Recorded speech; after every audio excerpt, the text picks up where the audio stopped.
કેમ છો મહાદેવ હર? મારા નવા બ્લોગમાં તમારું સ્વાગત છે.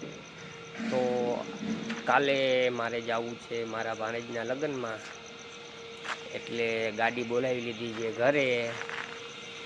ગાડીને ઘરે બોલાવી લીધી છે કારણ કે ગાડીને થોડીક વોશિંગ કરી નાખી, ગાડીને ચમકાવી નાખી. હવે 3 દી તો લગ્નમાં રહેશી, ગાડીને મસ્ત ધોઈને ચમકાવી નાખી.